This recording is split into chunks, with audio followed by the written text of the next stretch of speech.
नमस्कार, आपण पाहताय कोकणचं नंबर 1 महा चॅनल कोकणचा लाईव्ह बातमीपत्रात आपलं स्वागत। सुरुवात करूया हेडलाईन्सनं। ऐन पावसाळ्यात पाणी प्रश्न पेटला, कुडाळ मालवणवर शिवसेनेचा दावा आणि डीएड बेरोजगारांचं आंदोलन 10 दिवसांनंतर स्थगित। आता पाहूया सविस्तर बातम्या। सावंतवाडी तहसील कार्यालयात कार्यरत असणारे महसूल सहाय्यक यांना मारहाण करण्यात आली। माहिती अधिकार कार्यकर्त्यांकडून ही मारहाण झाली। या मारहाणी दरम्यान घडलेल्या घटनेची ऑडिओ क्लिप सध्या सोशल मीडियावर व्हायरल होते। जात नाही, खाली बसा। तिथे बसायला सांगितलं ना, मी इथे बसणार। बघा इथे तुमच्या इथं काय कुठे दिसते ते बघा, तुम्ही बघा। माझा एस कल्याण आलेला आहे, तो खोला। हातवारे कसले करून दाखवता? कोणाला दाखवता? तुम्हाला दाखवतो हो। काय दाखवता तुम्ही? काय काय माझं काय असं करून घेणार म्हणता तुम्ही? तुमचं तोडणार बोलता भाषा तुम्ही बोलता का? कमी हळू बोला। तुम्ही हळू बोला। मी नाही बोलत हळू। चला मग चला बाहेर। कुठे जात नाही? जा पोलिसांना घेऊन या। जावा पोलिसांना आणा। पोलिसांना तुम्ही चला। जात नाही मी, खंबीर आहे। उठत नाही। खंबीर इथे बसा। दाखवतो तुम्हाला। काय दाखवतात? कोणाला दाखवतात? सर अर्ज तिकडे द्या आणि तुमचं काय ते जावा तुम्ही। माझा काय संबंध आहे तुमच्यासोबत बोलायचा? संबंध नाही तुमचा। काय संबंध? कशाला टेबल सापडता?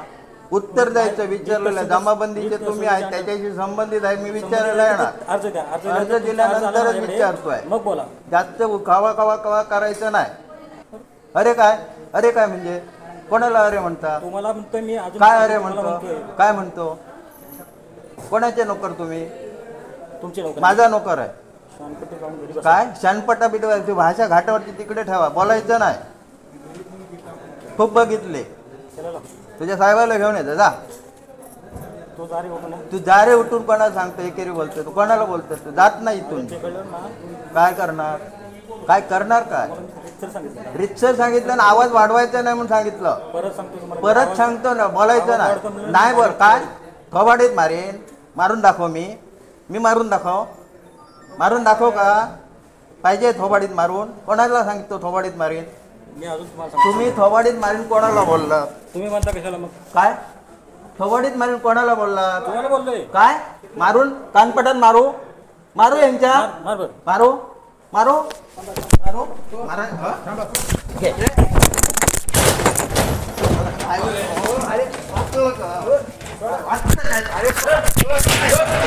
काय वाटतं? थोबाडीत मारीन कोणाला सांगते? तू इकडे बोलून टाकतो। काय झालं तर सांगतो। जास्त बोलायचं ना, मी सांगते तुमच्या नोकरा विचारा। भाषा कसली भाषा वापरतो? केस घाल माझ्यावर। तुझ्या काय करतो?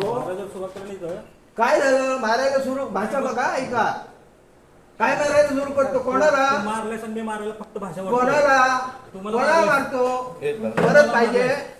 परत पाहिजे का विचारा? कोणाला तो लागून बघतो तुझ्या? अरे भाषा उर्मटपणाची करतात। कसली भाषा करतो? तुम्ही केल्या परत बोल नका आणि बोलणार। मी काय सांगतो? काय करतो? त्याने मला खुर्चीत बसायला सांगितलेलं आहे। इकडे थांबा। काय त्यांनी काय सांगितलं? खुर्चीत बसत आता तुम्ही परत घातलं तर मी तिकडे थांबा। मी सांगलं त्याचं तेवढा तरी ऐकलं। येतो माझ्याकडे, बघतो तुला।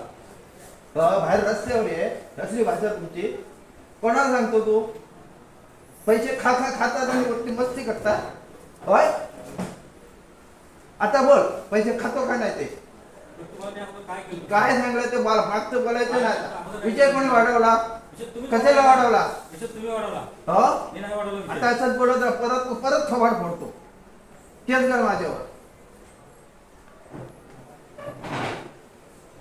ते घे रे, दे तिकडे। काय वाटतं तुम्हाला ते बघतो आता। हलव नको मान। परत फोडून टाकेन। काय मान हलवून ऍक्शन करताय? मस्ती झाली का? दे रे, रिसिव्ह करून घे। मी देतो तुला बरोबर 2 दिवसात। थांब। कोणात ताकद तुझी ती बघते। हा? भुईबावडा घाटात कोसळलेल्या संरक्षण भिंतीचं काम निकृष्ट दर्जाचं नसल्याचा अहवाल देणाऱ्या सार्वजनिक बांधकाम विभागाच्या अधिकाऱ्यांना वैभववाडी ठाकरे शिवसेनेच्या पदाधिकाऱ्यांनी घेराव घातला। उपकार्यकारी अभियंता कार्यालयात उपस्थित नसल्यानं शाखा अभियंत्यांना धारेवर धरलं। तसेच पुन्हा 2 दिवसांनंतर कार्यालयात येणार त्यावेळी सक्षम अधिकारी उपस्थित नसल्यास शिवसेना स्टाईल दाखवून देऊ असा इशारा यावेळी देण्यात आला। पाहुयात नेमकं काय घडलं वैभववाडीच्या बांधकाम विभागात। नाव काय तुमचं? सुतार. तुमचं नाव काय? 2 दिवसांनी आम्ही येणार जोशी आणि ते दोघंही पाहिजे आणि सर्वकोण साहेबांना पण सांगायचं याला ह्या भुईबावडा घाटाची जी काही परिस्थिती आहे,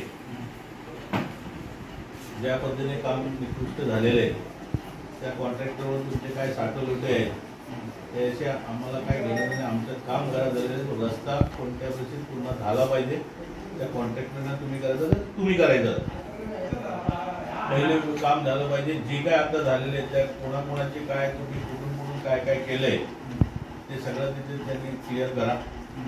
आज दोन्ही घाट बंद आहेत तुमचे, हा घाट पण नॅशनल हायवेचा, तिथे पण तीच परिस्थिती, इथे पण तीच परिस्थिती। सर्वकडे काल सांगतात की आम्ही येऊन गेलो म्हणून बघून आलं ते काल काय केलं बघून काय केलं काय कोणी करायला जितू तू होता ना? हा इकडे ना काय सांगितलं तुला? सर्वकडे काय बोलले? ते नाही परस्पर येऊन गेले। तुम्ही ठेकेदारांच्या जी काय तुमची साठेलोटी आहेत ना ती बंद करा। आता लोक तुम्हाला ऑफिसमध्ये बसून पण देणार नाही, लक्षात ठेवा। हे चावटपणा जी चालले ना बंद करा। काम दर्जेदार असं दिले आपण जेव्हा ना अशा पद्धतीने दर्जेदार झालं तर आम्हाला दाखवलं पाहिजे ना। दर्जेदार म्हणजे काय? बेस्ट नाही, दर्जेदार काय? बेस्ट पाहिजे ना त्याला काहीतरी। जांभळापर्यंतचे रस्ते बाद झालेले आहेत, ते पण खड्डे पडले।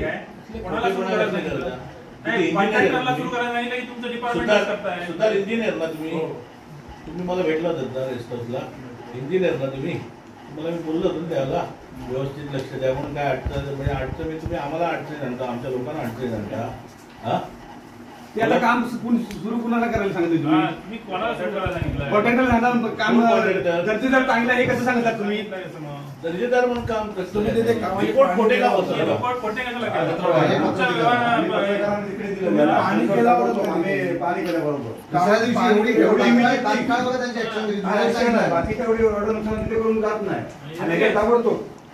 नाही साहेब, आता हे काम करतोय कोण? कॉन्ट्रॅक्टर करतोय की तुमची पीडब्ल्यूडी नवीन रिटेंडर काढलंय परत या गोष्टीसाठी? रिटेंडर काढाल परत 10 लाख रुपयाचं रिटेंडर काढाल, हे पुन्हा करून लावायचं पूर्ण काम रिटेंडर करून नाही त्याच का फोनवर बोलून बरोबर दादा जोशींना 2 दिवसांनी बोलवा, त्यांना घेऊन तिथे जाऊ। झालेला आहे जोशींना तुम्ही 2 दिवस आम्ही शुक्रवारी येतो, शुक्रवारी दोन्ही विषय घेऊन या रस्त्या संदर्भात पण ते पण जोशींना बोलून घ्या, तुमच्या अधिकारी असतील ना त्याला पण बोलून घ्या, आम्ही येतो। हा जो रिपोर्ट खोटा केला ना त्यांनी तो चालणार नाही। कॉन्ट्रॅक्टरला पाठीशी घालण्याचा प्रताप आहे पूर्णपणे। कोण बीजेपीचे कॉन्ट्रॅक्टर आहे पाठीशी घालताय? सगळे काढतो कारण तुमचे काय काय असते। आम्ही काय ठेकेदार नाही कुठला, आमचं काय संबंध नाही, पण त्याला जमवणार बघा, त्यांना सोडणार नाही विषयामध्ये। विनायक जोशी ना हे पॅरेपीट 4 बांधले ना त्याची काय कॉस्ट होते? सर्व ते खाली वाहून यायला बेस्ट खाली पाहिजे ना, बेस्ट आणि दर्जेदार देऊन दिले त्यांनी। आणि तिथे रस्ता बांधला तिथे आधी 2 वर्षापूर्वी खचला होता, वाहतूक बंद होती, तिथे व्यवस्थित केलं पाहिजे होतं ना तुम्ही लक्ष देऊन। 3 वर्षापूर्वी आले होते ना, खाली दुर्लक्ष झालेलं आहे, तिकडे दुर्लक्ष। तुम्ही दुर्लक्ष केलं तर कसं होणार? तो कॉन्ट्रॅक्टर पैसे खाणारच ना, कशासाठी दुर्लक्ष करताय मला समजत? कॉन्ट्रॅक्टरला वाचवण्यासाठी लोकांची मनहानी का करतात? आम्हाला त्या कॉन्ट्रॅक्टर घेताना जोशींना बोलवा, शुक्रवार आम्ही येतोय, शुक्रवारी घाटात भेटाय सगळ्यांनी, टाइम धरून घ्या। आज आम्ही शुक्रवारी घाटात आले आम्ही इकडे एवढं मोठं टाळा घेऊन लॉक टाकतो, उपयोग काय दुकान आहे तुमच्या मग? बसायला द्यायचं नाही इथं कोणाला। मग खोटे धंदे करू नका, खोटी कामं, हे खोटे रिपोर्ट कसले बनवतात? लगेच रिपोर्ट केलं तरी होतं का बघायला? हा खोटा रिपोर्ट बनवलेला आहे जोशीने, कुठे आहे ते जोशी साहेब? बांधकाम करायचं असतं ना, तर बांधकाम घालून ड्रिल मारून बघा कितपर्यंत घट्ट जमीन आहे ते बघून गेलं पाहिजे होतं ना तुम्ही. डायरेक्ट वरच्यावर बांधकाम कसं करताय? त्याचा बेस तरी बघायला पाहिजे ना, बेस पण जागेवर नाही. अजून हे असू दे, त्यांच्याशी काय बोलून यांच्याशी बोलूया. बरेचसे विषय आहेत. उंबरड्यापासून वायगोळीचा रस्ता आहे ना, त्या संदर्भात पण तिथे बघायचं नाही, नाही. आहे. दोन जोड्या त्याची पाणी म्हणजे दोन्ही या डिपार्टमेंट मध्ये बंद आहे. प्रतिमा 5 तास करूया म्हणून सांगा त्यांना. आम्हाला काय नाही, सगळं करूया. कोकणामध्ये गणपतीचा उत्सव हा मोठा उत्सव असतो. लाखो त्यांच्या जीविताची जर हानी झाली की त्यांच्या कोणाचा ऍक्सिडेंट झाला, कोण दगावला, सगळ्यांवरती गुन्हे दाखल करायला मनुष्यवधाचा गुन्हा दाखल करणारे लक्षात ठेवा. सोडणारच नाही मग आम्ही काही तुम्हाला. झालं तरी भुईवाडा काढणार. हायकोर्टात रीट मारून तुम्हाला सगळ्यांना धंद्याला लावणार आणि तुमचं अर्ध आयुष्य मी कोर्टात घालवेन फेऱ्या मारून. हे लक्षात ठेवा. समजलं ना? एक माणूस जरी दगावला तर लक्षात ठेवा, हो, दोन्ही तुमच्या या हलगर्जीपणामुळे एक जरी माणूस दगावला तर त्याच्यासाठी तुमच्यावरती मनुष्यवधाचा गुन्हा दाखल करणार. दोषींना का खोटा रिपोर्ट दिला आणि या खोट्या रिपोर्टमुळे हे सगळं झालेलं आहे. हे तुमच्यावरती गुन्हा दाखल करणार. परवा दिवशी दोषींना लेखी पत्र दिलं होतं की आम्ही उद्यावर येतोय म्हणून, तरी सुद्धा आज ते आले नाही. सांगून डिपार्टमेंट मध्ये दोन्ही घाट आज बंद आहे. आणि मला डिपार्टमेंट आहे ना. फोन आले की आम्ही 5 नंबर रस्ता बघायला येतोय म्हणून. मग बाकीचे रस्ते बघताय ना, ते हे नुकसान झालं बघा ना. लोकांना बिलं देऊन झाली, 50-50, 60 लाखाचं बिलं काढून द्यायची हॉलची. या लेटर वरती पुढची बिलं काढणार ते. कृष्णचा रोड चालू होता ना, त्या दिवशी मी गेलो होतो. अलका त्याला बॅकवर्ड पण मारत नव्हते. आणि पूर्णपणे बघत ज्युनियर आहात ते जोशींना येतो. ते जोशी नसतील नाही, ते तुम्ही त्यांना सांगू घ्यायचं नाही तर आम्ही इथे ऑफिसला येणार. शिवसेना सांग दुर्गुज घालून इथे त्यांच्या. सध्या मुसळधार पाऊस अक्षरशः झोडपून काढतोय. त्यात अनेक ठिकाणी पाणी साचून नुकसानीला सामोरं जावं लागतंय. असाच नुकसान झालंय जानवली येथील बांदेकर टायर्स या गोडाऊनचं. पावसाचं पाणी थेट गोडाऊनमध्ये शिरत असून यात जवळपास लाखोंचं नुकसान झालंय. मात्र या गोडाऊनचे मालक लीलाधर बांदेकर यांनी समोरील हॉटेल आणि ग्रामपंचायतला जबाबदार धरलाय.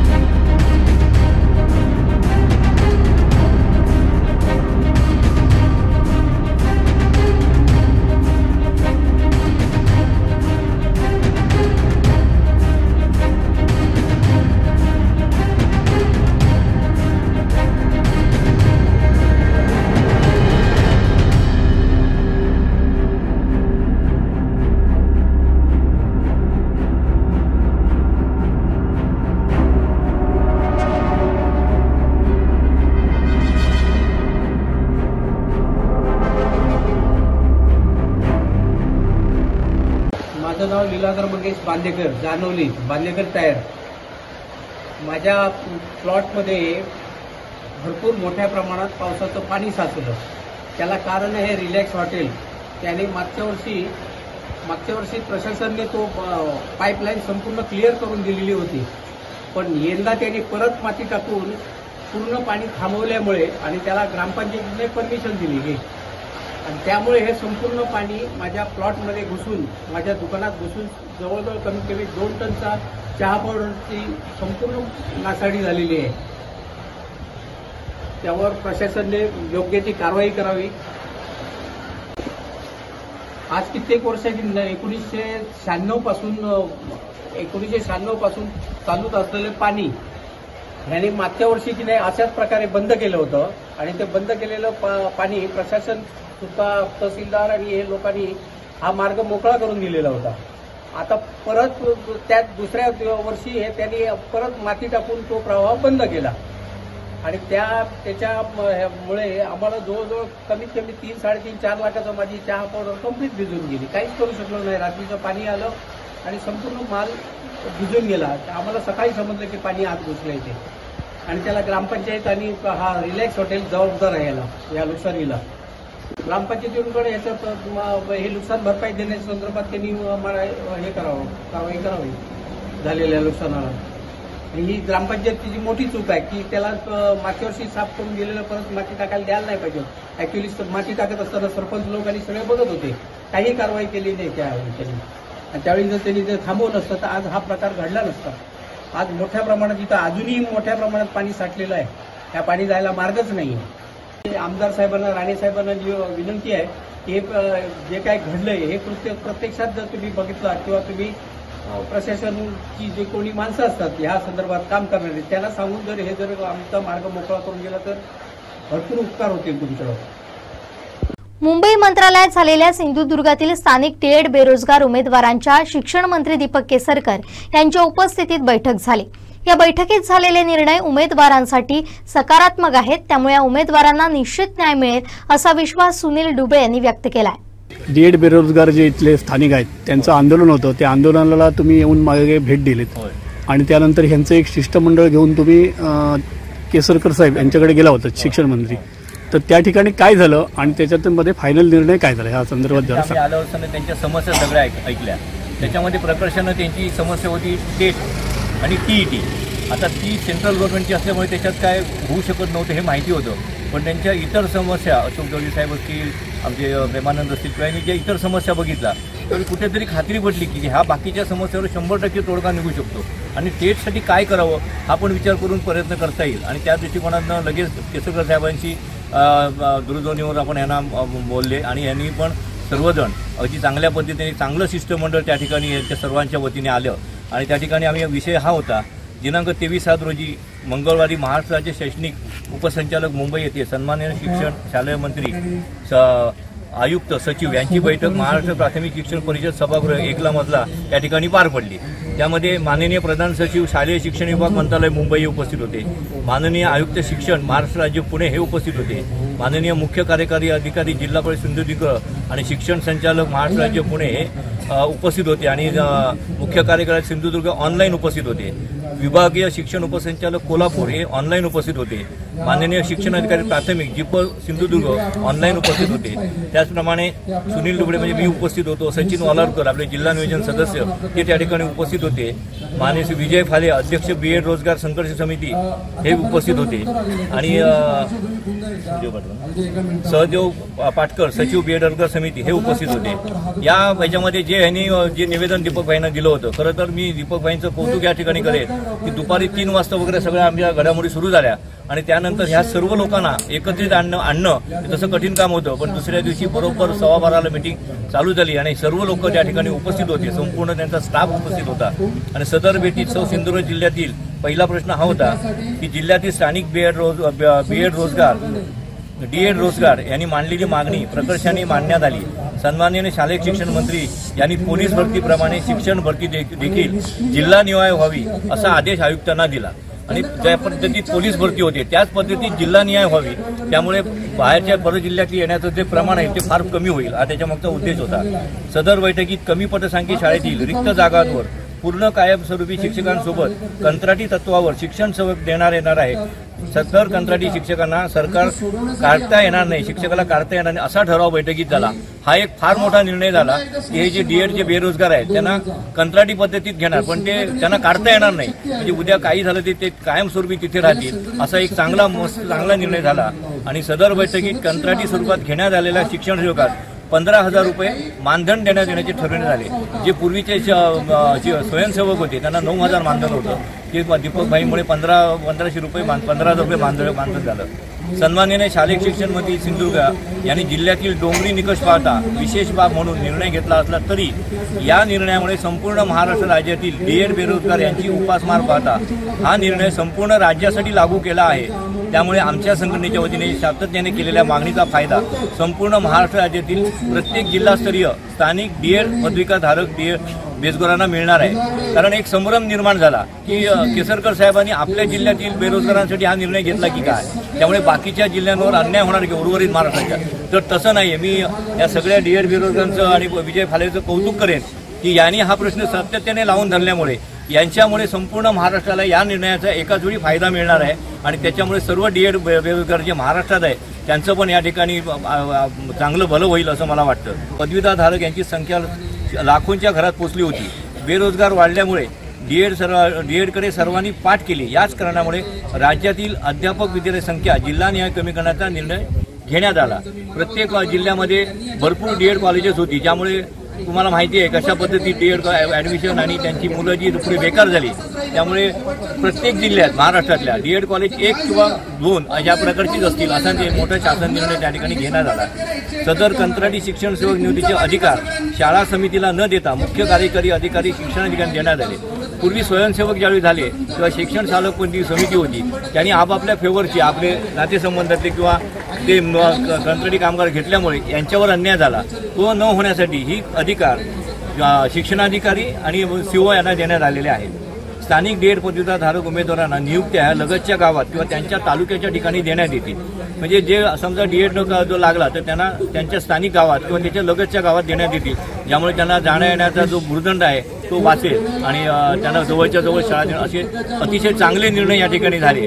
आणखी पण काही गोष्टी झाल्या, चांगल्या गोष्टी घडल्या, त्याची चर्चा झाली, पण त्याची माहिती तुम्हाला प्रत्यक्ष केसरकर साहेब या ठिकाणी आल्यानंतर देतील. खरं तर ते आज यांच्या उपोषणाला भेट द्यायला आणि यांना थांबवण्यासाठी येणार असते, पण मुख्यमंत्र्यांकडे अचानक मिटिंग लागल्यामुळे त्यांचं येणं आज रद्द झालं. पण येत्या 2-3 दिवसात ते येतील आणि तुम्हाला याच्यापेक्षाही चांगलं वाट देतील. आणि तुमच्या पत्रकारांच्या मी सगळ्यांचे आभार मानतो एवढ्यासाठी की तुम्ही यांचं सातत्याने उपोषण किंवा हे लावून धरलं, म्हणजे प्रश्न लावून धरल्यामुळे तुमचं खरोखर मी यांच्या सर्वांच्या वतीने मी तुमचं खरोखर धन्यवाद मानतो. आणि याच्या सगळ्या मिटिंग झाल्या असंही नाही की पण हे सर्व शासनाचे सगळे पद आहेत, त्यांचे अधिकारी आहेत, या प्रकारच्या सगळ्या भेटी झाल्या. यांनी गेळेगावच्या कबुलातदार गावकर प्रश्नासंदर्भात मागील वर्षी 26 जुलैला शासन निर्णय झाला होता. त्यानंतर गेळे ग्रामस्थांच्या माध्यमातून परिपूर्ण प्रस्ताव आणि वाटप केलेले नकाशे प्रशासनाला दिलेले होते. असं असतानाही जमीन वाटपासंदर्भात जिल्हा प्रशासन वेळकाढूपणा केला. पालकमंत्री रवींद्र चव्हाण यांनी या संदर्भात स्पष्ट निर्देश दिलेले असतानाही जिल्हा प्रशासनाची याबाबतची भूमिका संशयास्पद आहे असा आरोप करत माजी पंचायत समिती सदस्य संदीप गावडे यांनी आमरण उपोषणाला सुरुवात केली आहे.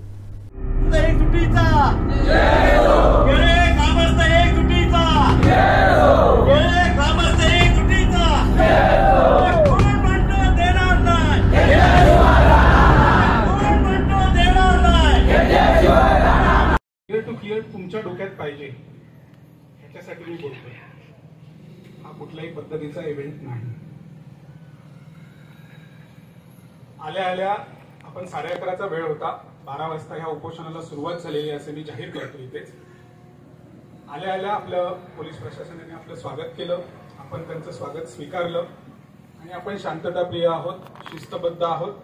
आपल्याला काय नक्की मिळवायचंय हे आपल्या डोक्यात पक्क ठरलेलं आहे. त्याच्यामुळे जे काही आपल्याला त्यांना सहकार्य करायचं होतं ते आम्ही मनापासून केलं. त्यांचं सहकार्य आपल्याला मिळेल अशी मी आशा करतो आणि रवळनाथाचं नाव घेऊन ह्या विषयाला, आजच्या ह्या उपोषणाला जेवढा वेळ चालेल तेवढं सुरुवात करतो. एक गोष्ट लक्षात घ्या, आपल्याला काय करायचंय तर आपलं ध्येय ठरलेलं आहे. आपल्याला आपली जी जमीन आहे, जी आपण अभ्यासूरित्या जो काही आपण अहवाल तयार केलेला आहे त्या आधारावरती आपल्याला ती मिळवायची, दुसरं कुठलंही आपलं ध्येय धोरण नाही. हे सगळं करताना उपोषणाला एकटा मी असणार आहे, आपण सर्वजण इथे सोबत असाल, पण आपल्याला सर्व प्रकारची काळजी घेऊन ही गोष्ट करायची.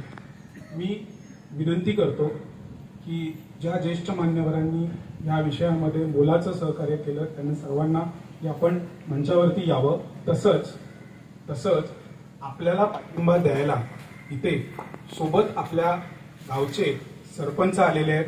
म्हणजे आपले सरपंच तर आहेच, पण शेजारील गावचे सरपंच आलेले आहेत, वेगवेगळे विलवड्यापासून आलेले आहेत, देवसूपासून आलेले आहेत, आपल्या त्या दशक्रोशीतले सरपंच आलेले आहेत. मी त्यांनाही विनंती करतो की आपण मंचावरती यावं, आपला सन्मान घ्यावा. या ध्येयाकडे आपण जातोय, की ध्येय प्राप्ती व्हावी अशी मी देवाकडे प्रार्थना करतो. साधारणतः ह्याची संपूर्णपणे पार्श्वभूमी तुम्हाला सांगतो, सर्वांना माहिती पाहिजे म्हणून. कारण की जे आपलं स्वप्न आहे ते स्वप्न पूर्ण करावं अशी एक इच्छा आहे. साधारणतः मागच्या वर्षीच्या डिसेंबर म्हणजे 2022चा डिसेंबर असेल त्यापासून आपण एका प्रक्रियेला सुरुवात केली. ग्रामस्थ म्हणून सर्वजण एकत्र मिळून जे काही ह्याच्यामध्ये लूपहोल्स होते, ज्या ज्या काही गोष्टी होत्या त्या संपूर्णपणे आपण मांडण्याचा प्रयत्न केला. कोर्टातल्या केसेस त्याची आमचे केसरीचे उपसरपंच सुद्धा इथे आलेले आहेत, केसरीचे सर्व ग्रामस्थ इथे आलेले आहेत. त्यांच्यातर्फे एकाने प्रतिनिधी म्हणून इथे यावं अशी मी आपणास विनंती करतो. आपण कोर्टातले आपल्याला असलेल्या शासनाच्या विरोधातल्या केसेस पासून, त्याचा असलेल्या स्टेटस पासून, 53-54च्या उतार्यापासून, आपल्याकडे त्यावेळीचा आपला जो मूळ पूर्वज होता त्यांच्या असलेल्या पावत्यापासून सर्व प्रकारच्या गोष्टी ह्या प्रशासनाकडे जमा केल्या. सन्माननीय रवींद्र चव्हाण साहेबांचं ह्याच्यामध्ये मी विशेष असे त्यांचे आभार मानतो, कारण की त्यांनी आम्हाला वेळोवेळी मार्गदर्शन केलं. त्यांच्या मार्गदर्शनामुळे हा जो प्रवास आहे ना तो आज इथपर्यंत आलाय. आम्ही अभ्यासी दृष्टीने हा विषय मांडू शकलो, ह्याच्यासाठी त्यांचं मार्गदर्शन मोलाचं होतं. त्यांच्याकडे आम्ही त्या सर्व गोष्टी ठेवल्या, त्याच्यावरती काय केलं पाहिजे, कुठल्या अँगलने त्याला बघितलं पाहिजे, हे सर्व आम्हाला सन्माननीय चव्हाण साहेबांनी एक पालकमंत्री म्हणून जे पालक करत असतो तर त्यांनी सर्व आम्हाला सांगितलं. त्याच्यानंतर महाराष्ट्र शासनाने 26 जुलै 2023ला हा GR दिला. माझ्या पत्रकार मंडळींना हा कालचा जो क्रम होता मी त्यावेळी सांगितला होता, तो आम्हाला GR दिला.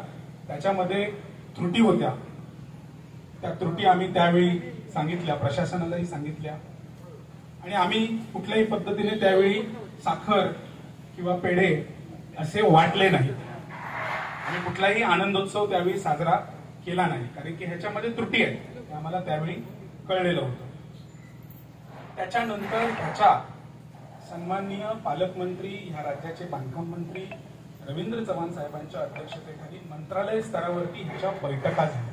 किती झाल्या असतील तर मित्रहो 4 ते 5 बैठका ह्याच्या झाल्या, ज्यावेळी वेळात वेळ काढून त्यावेळी मुंबई पुण्यातले गावातले सर्व जे प्रमुख जे होते ते प्रतिनिधी तिथे यायचे. मंत्रालय स्तरावरती याच्या बैठका व्हायच्या. त्या बैठकामध्ये एक एक गोष्टीच्या स्क्रुटिनी व्हायच्या. साधारणतः 13 मार्चला एक बैठक झाली. त्या बैठकीमध्ये आपल्या 2 पद्धतीच्या जमिनी आहेत. मी मागे आपल्या त्या बैठकीमध्ये आपल्याला वन विभागाचे जे सचिव स्तरावरचे अधिकारी आलेले त्यांनी तेही पालकमंत्र्यांना सांगितलं की महाराष्ट्र शासन अधिक वनसज्ञ ह्या ज्या जमिनी आहेत त्याची रीतसर चौकशी करून त्याही जमिनी तुम्हाला मिळू शकतात आणि त्याच्या पॉवर्स हे संबंधित जिल्हाधिकाऱ्यांकडे दिलेले आहेत. त्याच्यानंतर 14 मार्चला आचारसंहिता लागली लोकसभेची, जी आपल्याला सर्वांना माहिती. ती आचारसंहिता लागल्यानंतर साधारणतः इलेक्शन झाले. त्याच्यानंतर अजून एक वाढीव आचारसंहिता आपल्याकडे लागली पदवीधरची. 6 जुलैला आपला जिल्हा हा आचारसंहितेतून मोकळा झाला आणि त्याच्यानंतर पण ह्या कालावधीमध्ये आम्हाला माहिती आहे की ह्या आपल्याकडे पाऊस किती पडतो, खास करून गेळ्यात पाऊस किती पडतो.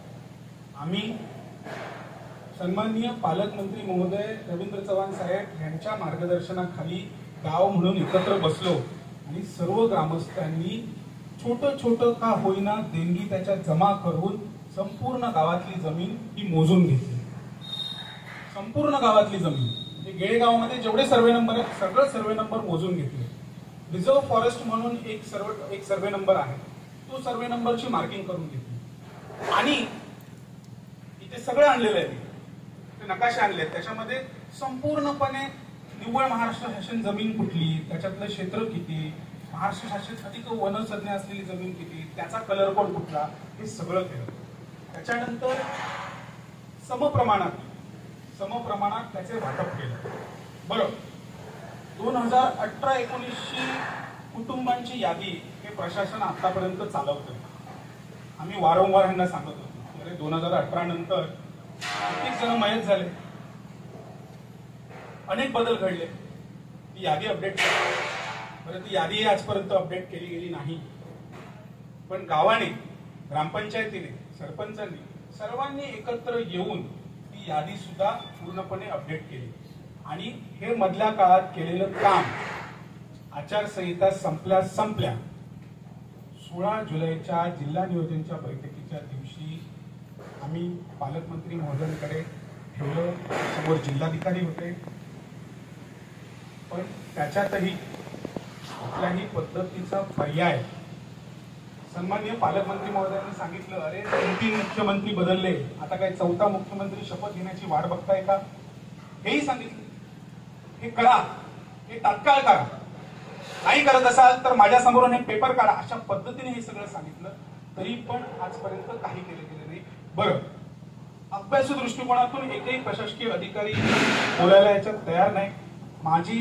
मी इथे बसलोय ह्याच्यासाठी, आमची तयारी आहे प्रशासनाशी बोलायला, पण त्यांनी अभ्यासू पद्धतीने बोललं पाहिजे. जमिनीचा विषय आहे, भावकीचा विषय नाहीये, का देवळातला न्याय द्यायचा नाहीये.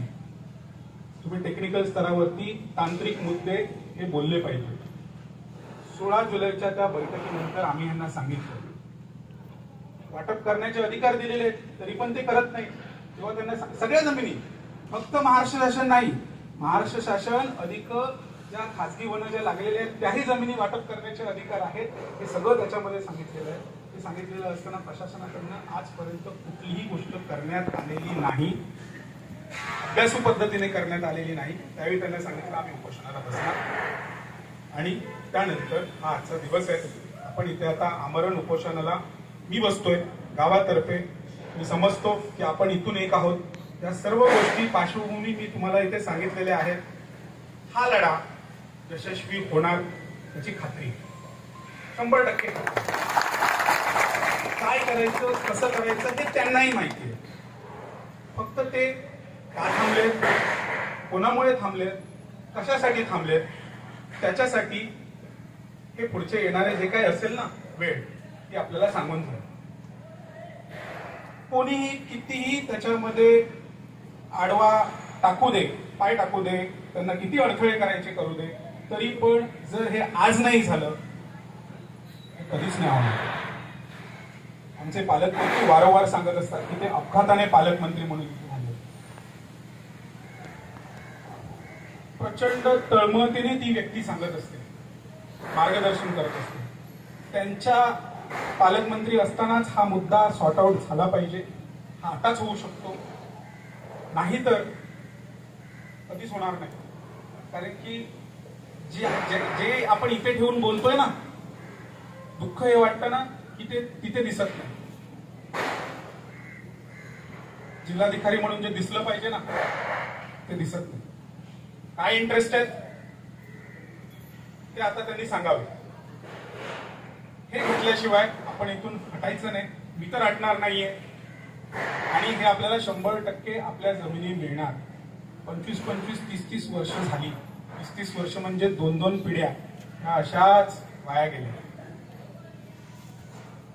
आपल्या गावात असूनही निर्वासितासारखं जगणं हे दुःख हे भोगलेलं आहे. तरी तुम्हाला गोष्ट सांगतो, हा विषय का होऊ शकतो लवकरात लवकर, कारण की ह्याच्यामध्ये गेळे ग्रामस्थांची एकी, हे जे गाव म्हणून बसतात देवळामध्ये ना, त्यावेळी त्यांची एकी एवढी आहे ना, आजपर्यंत एका गुंठ्याचं कुठेही अतिक्रमण त्यांनी व्हायला दिलं नाहीये. त्यांच्या पूर्वजांनी बांधलेली जी सीमा होती ना, त्या सीमेचं रक्षण आज तागायत त्यांनी केलेलं आहे. किती अजून परीक्षा बघणार तुम्ही? त्या ग्रामस्थांची, त्यांच्या एकोप्यासाठी आपल्याला इथे बसायचं. या विषयासाठी मी तुमचे आभार मानतो. मला महिला मंडळ दिसतंय, आजी दिसतायत. मी तुमचे आभार मानतो की तुम्ही एवढ्या तळमळीने इथे आलात.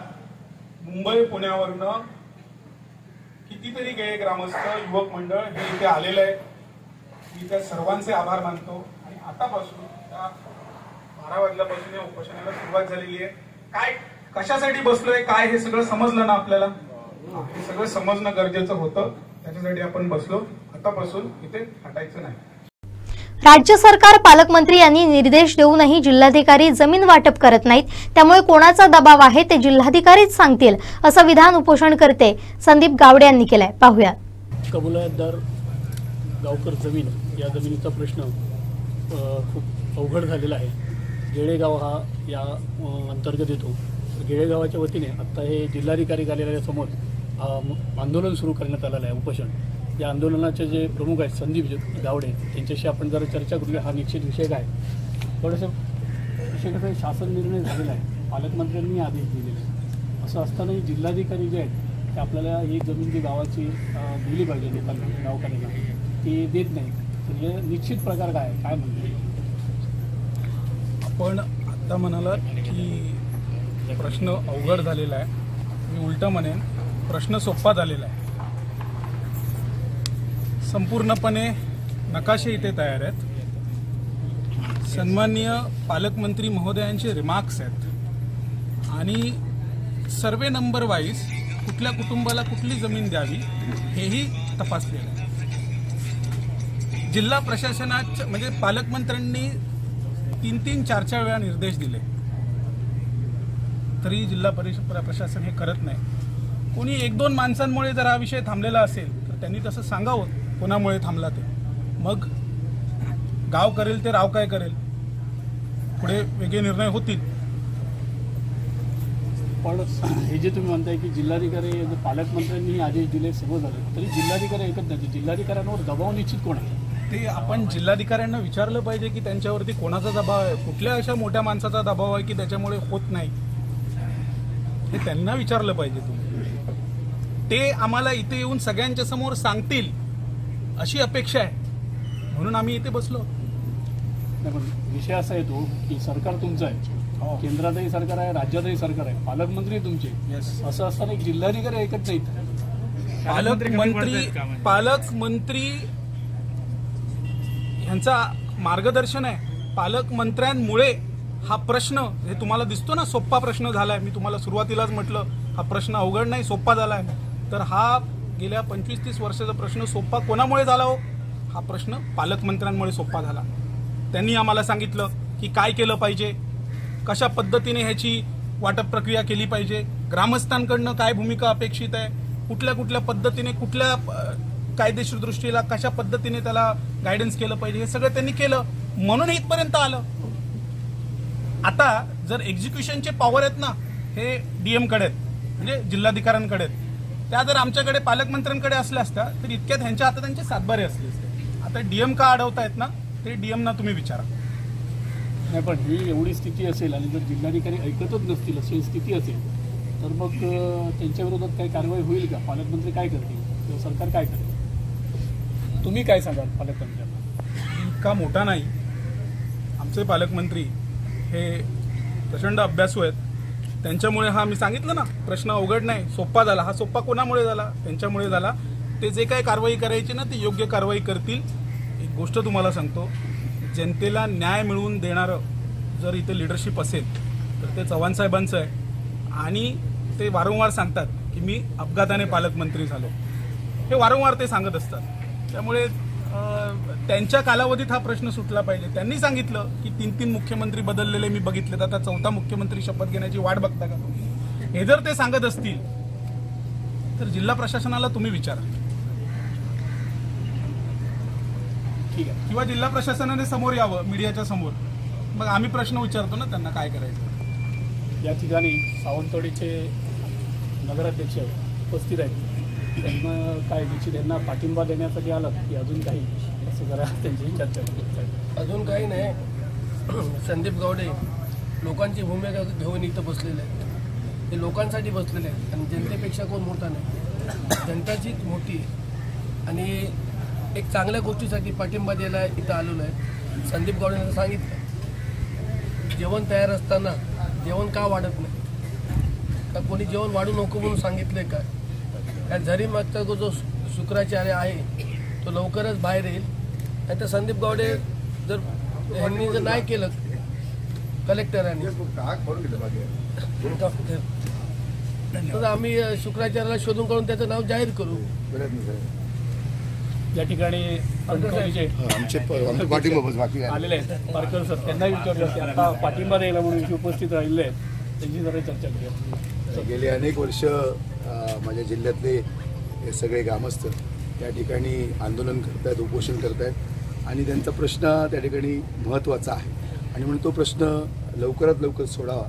खरं तर एवढ्या मोठ्या संख्येनं या ठिकाणी ग्रामस्थ उपस्थित आहेत आणि त्यामुळे किती तो ज्वलंत प्रश्न आहे, किती महत्त्वाचा प्रश्न आहे आणि म्हणून या प्रश्नाकडे शासनानं त्या ठिकाणी लक्ष द्यावं. खरं तर या जिल्ह्याचे पालकमंत्री हे रवींद्रजी चव्हाण साहेब आहेत आणि मला विश्वास आहे की नक्कीच ते हा विषयाला त्या ठिकाणी चालना देतील आणि सोडवतील. आणि या सगळ्या म्हणजे सोडवणुकीमध्ये जर त्या ठिकाणी आमचं सहकार्य लागत असेल तर आमचं त्या ठिकाणी या ग्रामस्थांना त्या ठिकाणी पाठिंबा आहे. हा प्रश्न लवकरात लवकर सुटला पाहिजे आणि म्हणून जे शासनामध्ये आहेत, जे जबाबदार आहेत, त्यांनी हा प्रश्न तातडीनिशी त्या ठिकाणी सोडवा. कारण एवढ्या मोठ्या संख्येनं ओरससारख्या जिल्ह्याच्या ठिकाणी गेळेगावातले किंवा त्या परिसरातले सर्व शेतकरी ग्रामस्थ मोठ्या संख्येनं या ठिकाणी उपस्थित आहेत आणि हा म्हणून प्रश्न लवकरात लवकर मार्गी लावा. खरं तर माझे सगळे सहकारी या ठिकाणी संजीव बरोबर आहेत, आमचे म्हणजे सगळेच भारतीय जनता पार्टीतले किंवा त्या भागातले सगळे तालुक्यातील त्या मतदारसंघातील लोकप्रतिनिधी आहेत आणि म्हणून हा प्रश्न तातडीनं सरकारने सोडवावा अशी अपेक्षा या ठिकाणी व्यक्त करतो. आणि गेल्या अनेक वर्षाचा प्रलंबित प्रश्न आहे आणि अशा प्रकारच्या या प्रश्नाला जर न्याय मिळाला तर जिल्ह्यातल्या सगळ्या जनतेला त्या ठिकाणी त्या निमित्तानं न्याय मिळेल आणि म्हणून पुन्हा एकदा पाठिंबा देतो. जय हिंद, जय महाराष्ट्र. हे होते संदेश पारकर आणि यांनी इथे येऊन खरं म्हणजे पाठिंबा दिलेला आहे. आत्ताच काही दिवसापूर्वी म्हणजे DPDCची सभा ज्यावेळी होती त्यावेळी त्या सभेमध्ये एक विषय आलेला होता दोडामार्ग तालुक्यातला आणि त्यावेळीही असाच विषय होता की जिल्हाधिकाऱ्यांना अक्षरशः पालकमंत्र्यांनी तिथे झापलं होतं की ते काही लक्ष देत नाहीत म्हणून. मग पालकमंत्री आहेत, सरकार इथे आहे, असं सगळं असताना निश्चित ह्या जिल्हाधिकाऱ्यांवर दबाव कोणाचा हा प्रश्न खरं म्हणजे अनुत्तरित राहिलेला आहे. कोकण लाईव्हसाठी लव माडेश्वर सिंधुदुर्ग. कुडाळ मालवण विधानसभा मतदारसंघ हा शिवसेनेचा आहे. तो शिवसेनेकडेच राहावा अशी मागणी आपण मुख्यमंत्री एकनाथ शिंदे यांच्याकडे करणार असल्याची माहिती शिवसेना नेते आमदार रवींद्र फाटक यांनी मालवण इथं पत्रकार परिषदेत दिली. हा जो अहवाल पूर्ण पक्षाचा आम्ही रविवारपर्यंत मुख्यमंत्र्यांना सादर करू. त्याच्या माध्यमातून आता जागा वाटपचा कार्यक्रम चालू आहे. त्याच्यामध्ये कुठल्या सीट घ्यायच्या, काय घ्यायच्या, त्या माध्यमातून त्याला त्याचे आमचे जुने पदाधिकारी आहेत. जुने म्हणजे काय आपल्या संघटनेचे झालं असं काही नाही आहे, पण काही लोक त्या माध्यमातून काम होत नसेल त्यांना आपण चांगल्या पदाधिकाऱ्यांना संधी दिली जाईल. त्यांचं म्हणणं असं आहे म्हणजे ती पण माहिती ती पण लवकरात लवकर आता आम्ही ती यादी सादर करणार तिकडे तर ती पण मंजूर करून 10 तारीखपर्यंत ते पण डिक्लेरेशन करायचा आमचा प्रयत्न चालू आहे. कारण येत्या विधानसभेमध्ये जिल्हा परिषदमध्ये नगरपालिकेमध्ये कुठे त्या माध्यमातून आपला पक्ष पुढे असावा किंवा मुख्यमंत्री जर महाराष्ट्रामध्ये एवढं चांगलं काम करतायत, आता ज्या योजना मुख्यमंत्र्यांनी सरकारने आणल्या आहेत त्या योजनेच्या माध्यमातून आपले कार्यकर्ते लोकांपर्यंत पोचावे हेच आमचं पक्षाचं धोरण. आम्हाला ही शिवसेनेची सीट आहे, तिथे शिवसेनेचा उमेदवार आहे, आमदार आहे, म्हणून ही सीट आमच्याकडे राहील असं आमचं म्हणणं आहे, आमच्या सर्व पदाधिकाऱ्यांचं. ती मागणी आपण मुख्यमंत्र्यांकडे ह्या लोकांनी सर्वांनी केलेली आहे. ती मागणी त्याचा आढावा करण्यासाठी आम्ही सर्व इथे आलेलो आहे आणि त्याची माहिती घेऊन आम्ही सर्व मुख्यमंत्र्यांकडे साधतो. मनसेचे कार्यकर्ते तालुका प्रमुख प्रीतम गावडे यांच्यासोबत 50 ते 70 कार्यकर्त्यांनी प्रवेश केला. हां, म्हणजे त्या काळात शिंदेसाहेबांच्या नेतृत्वाखाली विश्वास ठेवून सगळे लोक प्रवेश करतील. आता थोडं हळूहळू दिसेल, तुम्हाला माहिती दिली. आता याच्यानंतर आम्ही आता कुडाळकडे चाललो आहे. कुडाळकडे पण आमच्या सर्व पदाधिकाऱ्यांची आढावा बैठक आहे. त्या माध्यमातून जिल्हा परिषदमध्ये येणाऱ्या जिल्हा परिषद इलेक्शन असतील, पंचायत समिती असतील, कुडाळ नगर परिषद असेल, मालवण नगर परिषद असेल, याच्यावर पण आपला अभ्यास चालू आहे. त्या माध्यमातून संघटना वाढवण्यावरती आम्ही जास्त भर देतो. महाराष्ट्राचे मुख्यमंत्री पर्यटनासाठी अग्रेसर असतात. त्यांनीच या जिल्ह्यामध्ये जेव्हा भराडी देवीच्या दर्शनाला आले होते तेव्हा सन्माननीय भराडी देवीच्या दर्शनाच्या पर्यटनासाठी घोषणा केली आहे. देवगडमध्ये कुणकेश्वरसाठी घोषणा केली. माझं धर्मवीर आनंद दिघे साहेबांनी गजबादेवी मंदिराचा जीर्णोद्धार केला आहे. त्या मंदिरासाठी पण साहेबांनी तिथे पण मोठी घोषणा केलेली आहे आणि निधी पण दिला आहे. पर्यटनामध्ये जे ज्या गोष्टी असतील, देवगड असेल, मालवण असेल, वेंगुर्ला असेल, याच्या माध्यमातून तिथले लोकप्रतिनिधी जे सगळी जी मागणी आहे त्याच्यापाठी अग्रेसर पुढाकार CM साहेब घेते. मी सर्व आपलं मनापासून तुमचं पत्रकाराचं मनापासून मी आभार मानतो. तुम्ही आला सगळे. आमच्याच आढावा बैठक होती शिवसेनेची. आता आम्हाला 3 निरीक्षक इथे दिलेले आहेत. राजू फाटक, दीपक उत्तर, बाळा चिंदरकर म्हणून तिघांना दिलेलं आहे. तिथं हाही संपर्क प्रमुख म्हणून. आता आम्ही खास करून ही विधानसभा आपल्याला शिवसेना लढेल असा प्रयत्न चालू आहे. सन्माननीय मुख्यमंत्री यांच्या आदेशानुसार आम्ही इथे सर्वे करण्यासाठी आलेलो आहे. सर्वेच्या माध्यमातून सर्व कार्यकर्ते पदाधिकाऱ्यांना भेटलो आहे.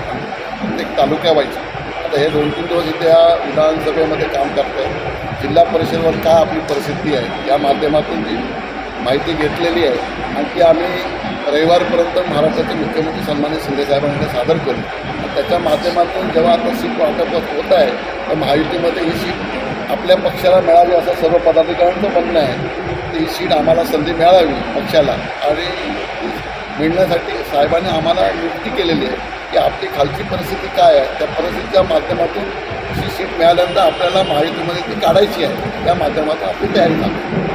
स्वच्छ महाराष्ट्र अभियानाअंतर्गत कसई दोडामार्ग नगरपंचायतला एक घंटा गाडी आणि ट्रॅक्टर शासनाकडून देण्यात आली आहे. त्याचं नगराध्यक्ष चेतन चव्हाण, उपनगराध्यक्ष देवीदास गवस यांच्या हस्ते श्रीफळ वाढून लोकार्पण करण्यात आलं.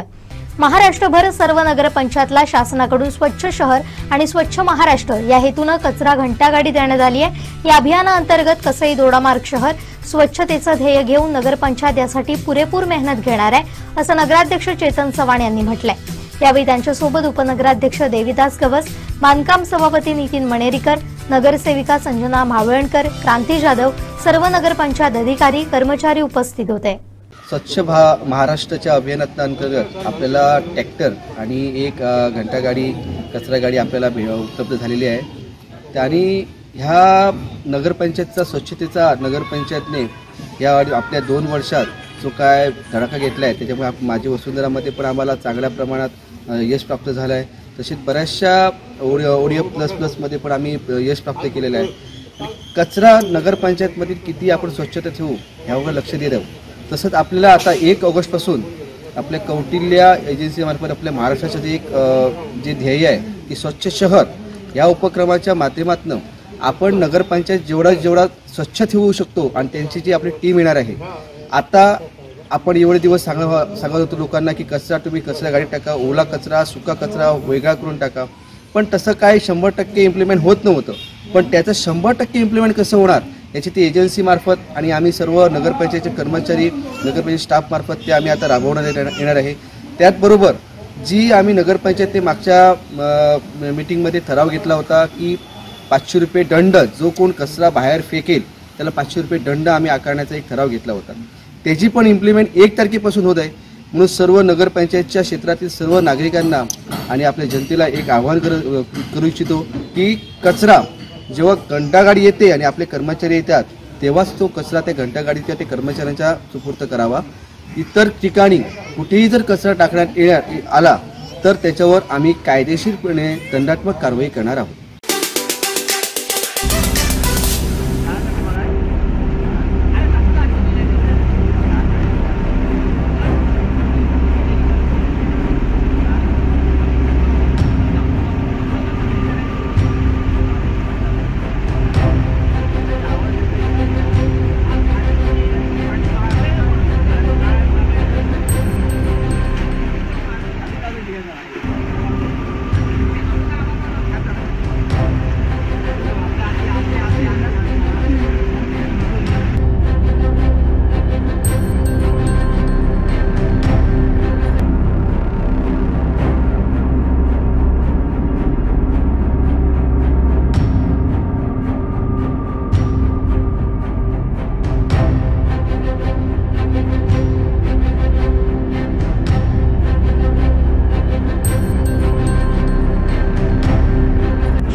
रायगड जिल्ह्यात पावसाची जोरदार बॅटिंग सुरू आहे।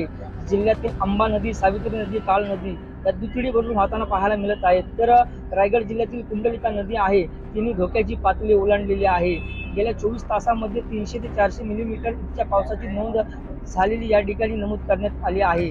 त्याच्यामुळे येणाऱ्या 24 तासामध्ये पावसाची संततधार अशीच चालू राहिली तर निश्चितच पाणी पातळी आहे ती झपाट्याने वाढेल। मी आता रोहा तालुक्यातील मुख्य बाजारपेठेमध्ये उभा आहे। आपण पाहू शकता कशा पद्धतीने संपूर्ण दुकाने असतील, संपूर्ण व्यापारी असतील, त्यांच्या दुकानामध्ये पाणी शिरताना पाहायला मिळत आहेत। त्याच्यामुळे शासनाकडून या ठिकाणी स्थानिक प्रशासनाकडून नागरिकांना सतर्कतेचा इशारा सुद्धा देण्यात आला आहे। गरज असेल तरच बाहेर पडा, अन्यथा बाहेर पडू नका अशा सूचना या ठिकाणी स्थानिक प्रशासनाकडून देण्यात आल्या आहेत। माहितीच्या अधिकाराच्या पत्राबाबत तिर्लोट ग्रामपंचायतकडून कोणत्याही प्रकारची माहिती मिळत नव्हती। ग्रामसेवकांचा मोबाईलही बंद असायचा, त्यामुळे तिर्लोट आंबेरी येथील ग्रामस्थांनी देवगड पंचायत समोर उपोषण पुकारलं होतं। परंतु गटविकास अधिकारी यांच्याकडून लेखी पत्र मिळाल्यानंतर ग्रामस्थांकडून उपोषण स्थगित करण्यात आले। नमस्कार, मी गोपाळ पांडुरंग सारंग, तिर्लोट आंबेरीचा ग्रामस्थ। माझ्यासोबत ग्रामपंचायत सदस्य रवींद्र जुवाटकर आहेत, दुसरे ग्रामसभा सदस्य सुनील तिर्लोटकर आहेत, त्याचप्रमाणे आमच्या बहीण स्वाती सावंत यासुद्धा उपस्थित आहेत। तसंच ग्रामस्थ आमचे किशोर मयेकर आणि अमोल गिरकर हे सुद्धा उपस्थित आहेत। गेले 9 महिने म्हणजे साधारणतः 23/9/2023 रोजी मी तिर्लोट ग्रामपंचायतीमध्ये एक माहितीच्या अधिकाराचा अर्ज दिला होता की त्या संदर्भात जी आमच्या गावात चालणारी विकास कामं आहेत त्या संदर्भात मला माहिती मिळावी। परंतु ह्या 9 महिन्यामध्ये ग्रामसेवक श्री हडपिडकर साहेब ह्यांनी आत्ता हे कुठल्या पद्धतीने सपोर्ट केला नाही, आणि एखादं पत्रही मला दिलं नाही की बाबा आम्ही तुमच्या ह्या विषयावर काय हे करतोय, पुढे काय तुमची चालली। त्याच्यानंतर मी अपील केलं देवगड पंचायत समितीमध्ये।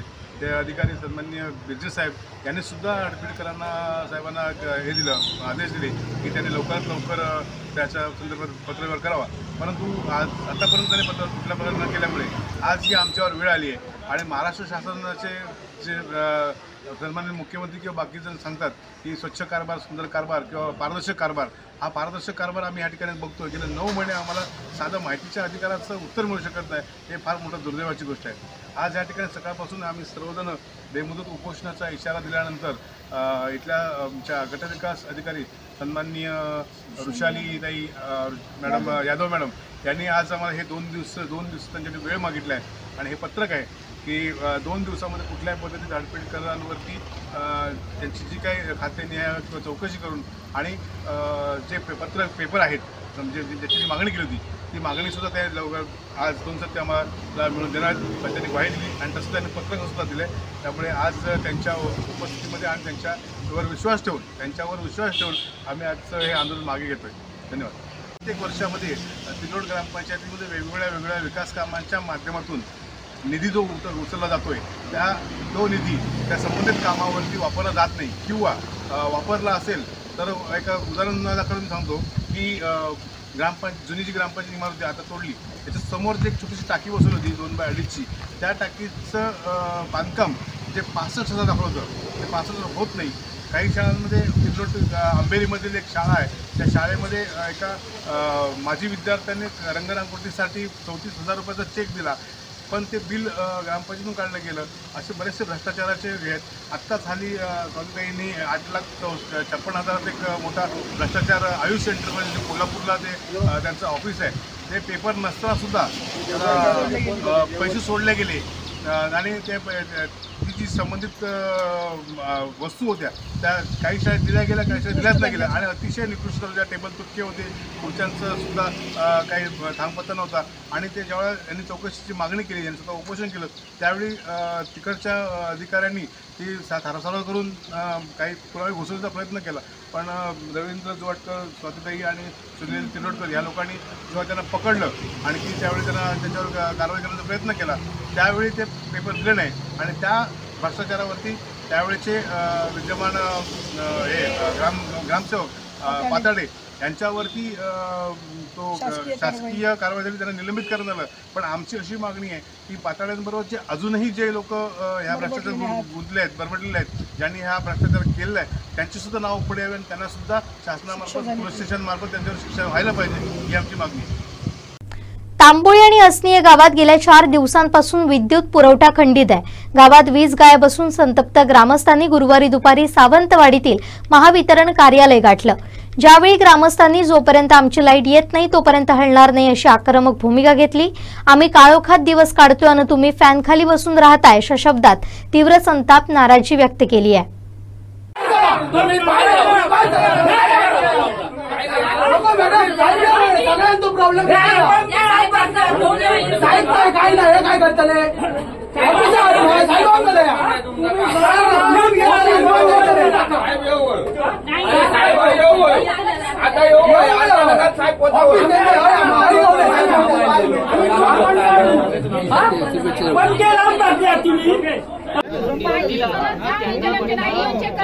तुझ्यापासून लांब आहे त्या स्पॉटवर आहेत त्या स्पॉटवरून त्यांना इकडे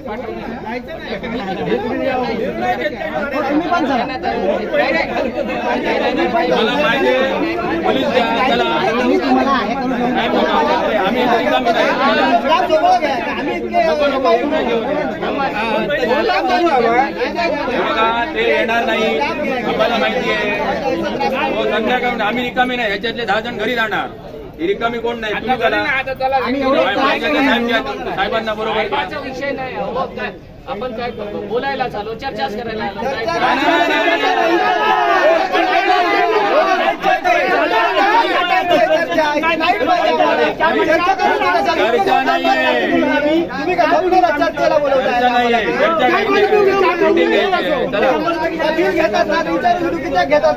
आकार कसले घेतात, वन आकार स्थिर आकार ते कसले घेतात ते विचारू ना तर बंद करून टाका ती सर्व घेऊता होता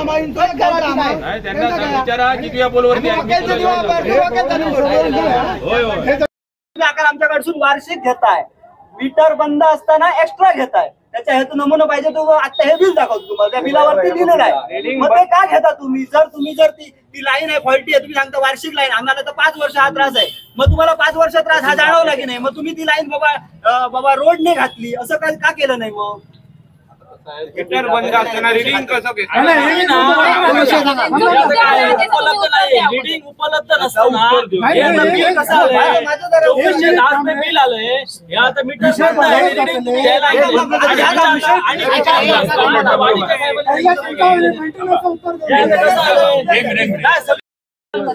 काल तुम्हाला कॉल केला, तुमचा मोबाईल स्विच ऑफ होता. लाड साहेबांनी तुम्हाला दिला फोन माझा, तुम्हाला काय सांगितलं लाईट येणार म्हणून. नक्की काय प्रॉब्लेम आणि काय करायचं आम्ही मला सांगा बरं. आणि सरकारी फोन पण ठेवतो तुमचा. आता आम्ही सकाळपासून 11 वाजल्यापासून लोक इथे जमली आहेत. 11 वाजल्यापासून लोक जमली आहेत. ही लोकांना रिकामी नाहीयेत, कामाचीच लोक आहेत, पण तुमच्या हलगर्जीपणामुळे आज इथे यावं लागले आपण लोकांना. मग ती लोक 11 वाजल्यापासून आहेत आणि तुम्ही इथनं गायब आहात. आम्ही गायब नाहीये. 33 केवी मेन लाईन बंद पडलेली आहे. 4 दिवस झाला मार्फळ अंधारात आहे. मेन लाईन मार्फळच अंधार आहे ते. नाही 33 केवी 11 केवी 33 केवी अशा लाईन असतात. 33 केवीची पूर्ण जबाबदारी बंद पडल्यामुळे मी स्वतः तिथं यादव साहेब बांधायला दिलेला आहे ना. त्याचा मोबाईल कुठे? फोन लावा तुम्ही. आता फोन लावून पहिला त्यांचं ऐकून घ्या. तुम्ही बोला नाही तुम्ही बोला पहिला घबरा तुम्ही बोला. बोला नाही बोला नाही पहिला जरा थांबा रे बोला बोला.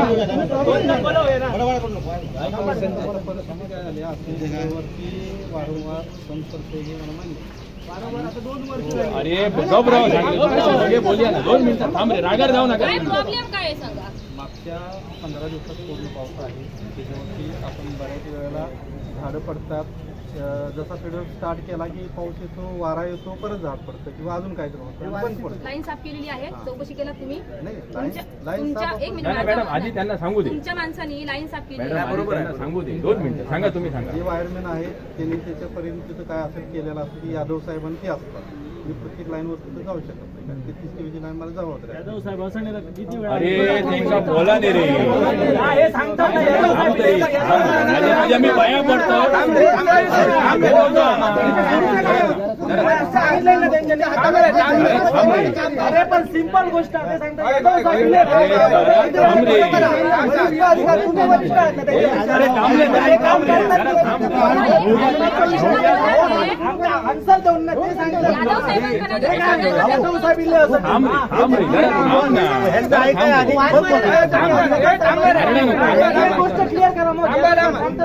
सगळ्या घेऊया. तुम्ही बोला सगळ्या घेऊया. जरा थांबा. तुम्ही बोला. आपल्याला माहित आहे वारा आणि पाऊस संगत येतोय आणि त्याच्यामुळे तो आला की आपण जशी लाईन स्टँड करू तर वारा वादळ आला की परत म्हणतो. बरोबर. परत आपण तो दुरुस्त. बरोबर. आता कालच्या केसमध्ये काय झालंय, काल भालावलच्या मला वाटतंय अलीकडे तो सुरू होता. त्याच्या पुढच्या बाजूला कोणशी आणि भालावलच्या इथं त्यापासून झाड पडले आणि लाईन तुटली. आता काल झाल्यानंतर संध्याकाळी मी काल नियोजन लावलेलं आहे. कोळे साहेब त्या लाईनवर पूर्ण आहेत. आता ती झाडं दोन काढलेली आहेत. ती वायर ओढायला लागेल. मला त्यांनी सांगितलं की संध्याकाळपर्यंत सगळा चालू करून देतो. तर मला असं आश्वासन मोबाईल तुमचा स्विच ऑफ करा, नाहीतर सायलेंट करून ठेवा आणि तुम्ही मग बोला. तर त्यांनी सांगितलं की आता आहे की संध्याकाळपर्यंत आपला सप्लाय जो काय आहे रिस्टोर. फक्त वादळ बिदळ जर जोरात आलं तर झाड पडलं तर आपल्याला पर्याय काय करता येईल अशी त्या वेळेची अडचण झाली. काल उठून लोक झाले.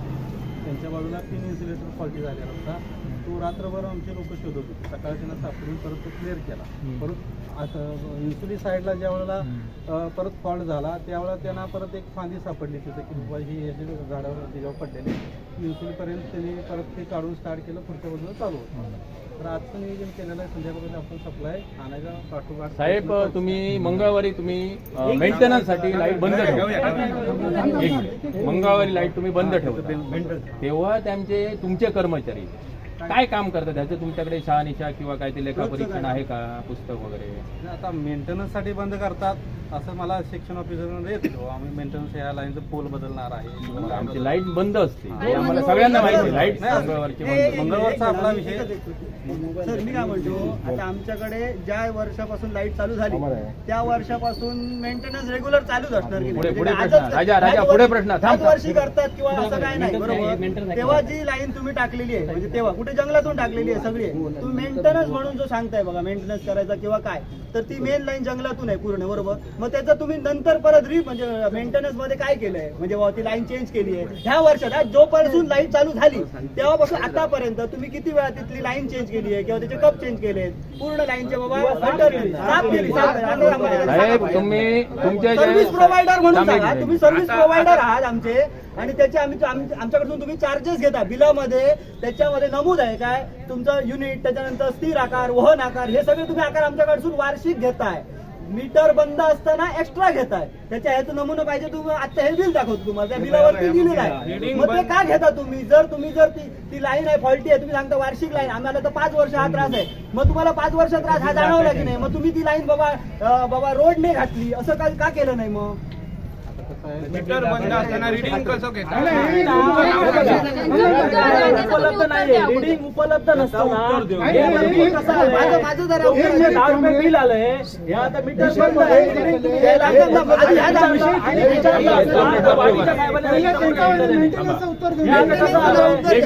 सगळी उत्तर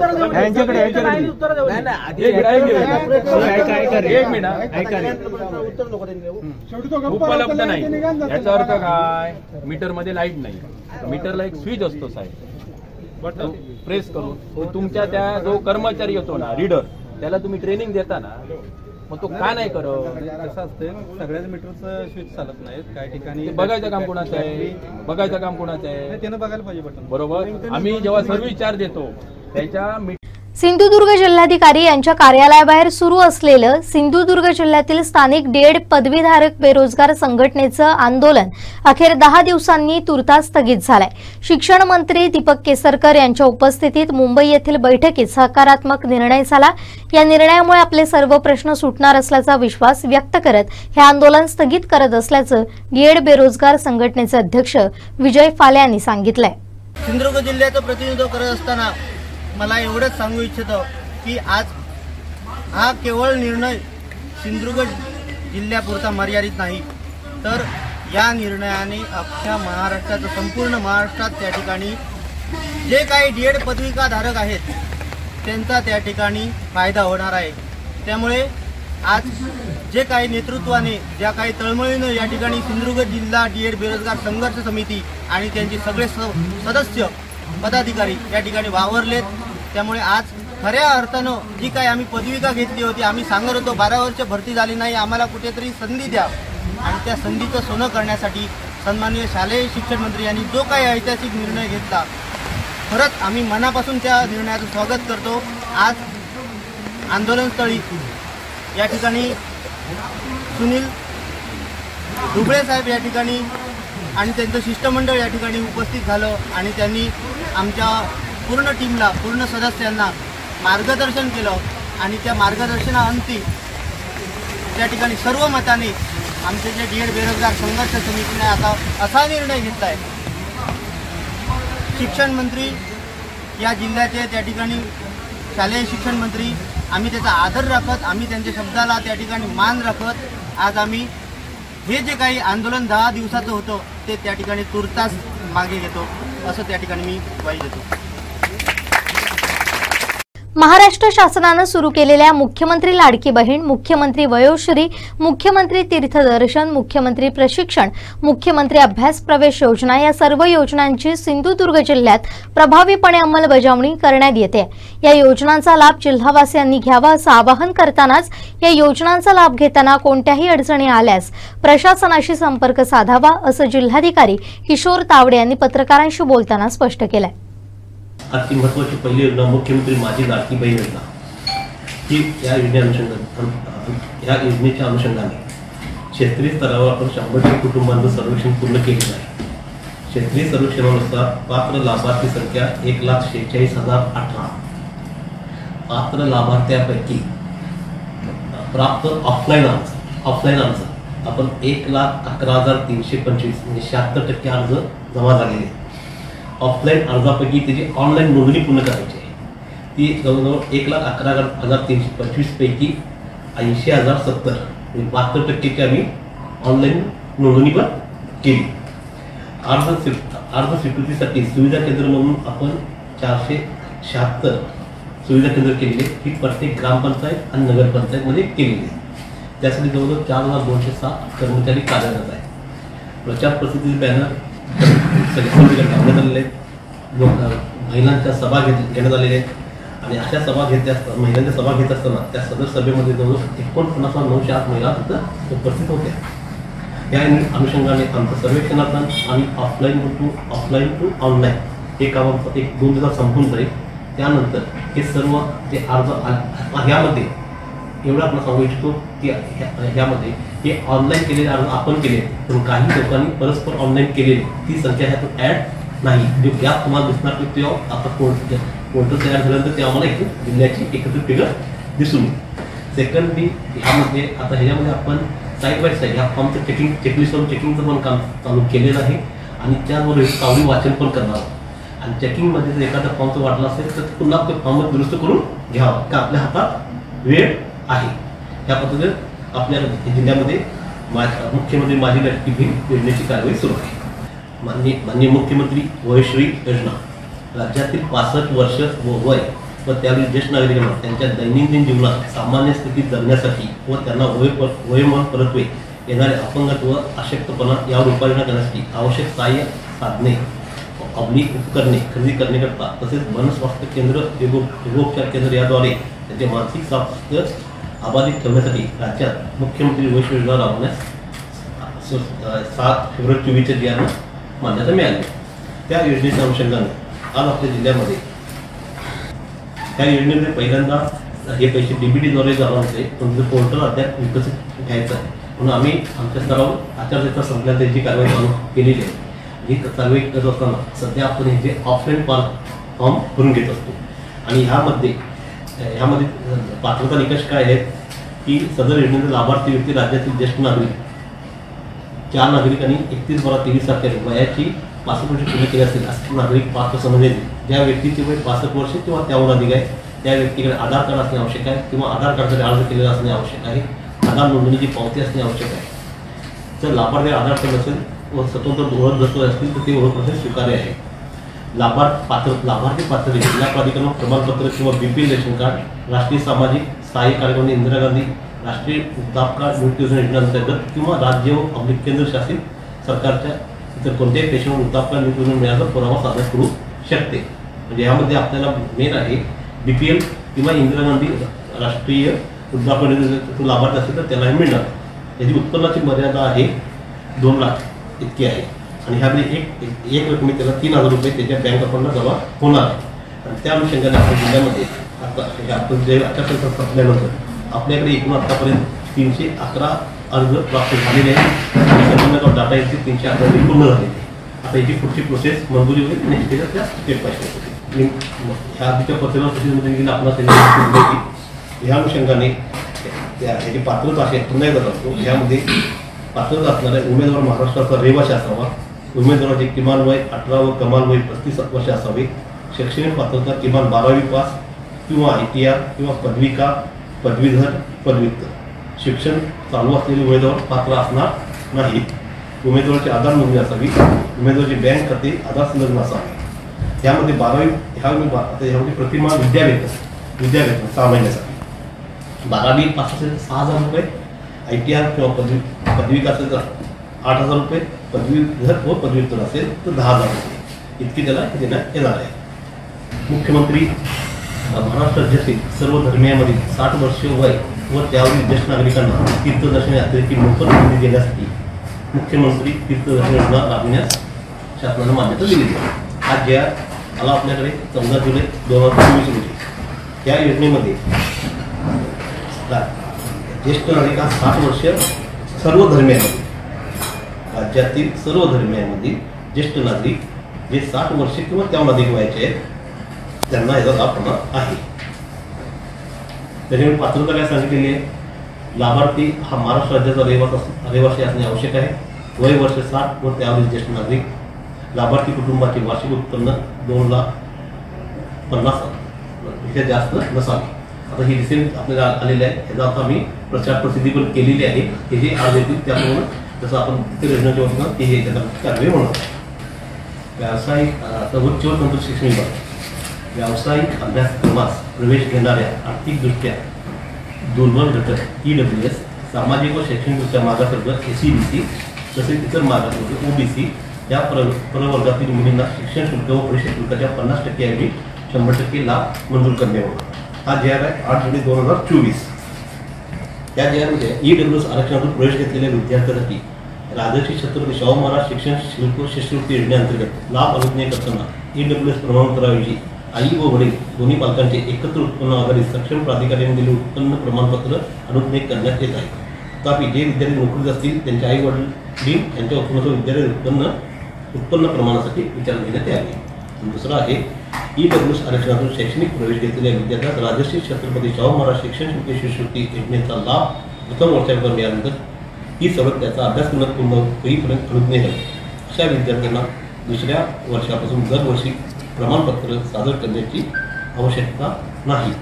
उत्पन्न प्रमाणपत्राबाबतच्या उपरोक्त तरतुदी संस्थात्मक व संस्थाबाह्य या वर्गवारीमध्ये ही महत्त्वाची वर्गवारीमध्ये समाज होणाऱ्या अनाथ मुले व मुली यांना सुद्धा अनुज्ञेय करण्यास शासन मान्यता देण्यात येत आहे. सावंतवाडी शहरातील ही जिमखाना ते उभा गुंडा स्टॉप येथील घळणीवर अतिशय धोकादायक झाडं असून कोणत्याही क्षणी ती पडू शकतात. त्यामुळे सार्वजनिक बांधकाम उपविभागानं ही झाडं हटवावीत अशी मागणी माजी शिक्षण आणि आरोग्य सभापती मंगेश तळवणेकर यांनी सार्वजनिक बांधकामचे उपअभियंता यांच्याकडे केली आहे.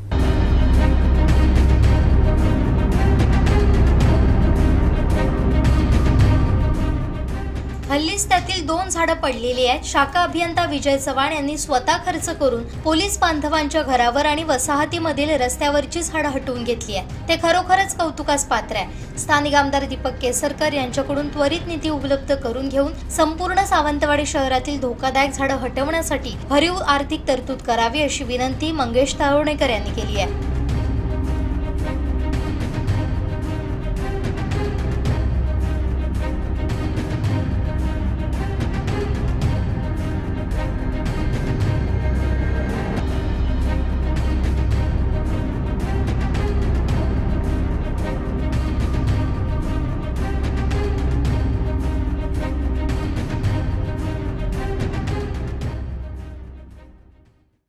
लोकसभा निवडणुकीत घटलेल्या मताधिक्याचा अभ्यास करून इथल्या जनतेची मतं विकत घेण्याचा जो प्रयत्न झालाय तो हाणून पाडून पुन्हा एकदा सावंतवाडी विधानसभेवर उद्धव बाळासाहेब ठाकरे शिवसेनेचा भगवा फडकवणार आणि ठाकरे शिवसेनेचा आमदार असला पाहिजे या एकाच ध्येयानं काम करणार असा निर्धार उद्धव बाळासाहेब ठाकरे शिवसेनेचे नूतन जिल्हा प्रमुख बाबूराव धुरी यांनी वेंगुर्ला इथं बोलताना व्यक्त केलाय।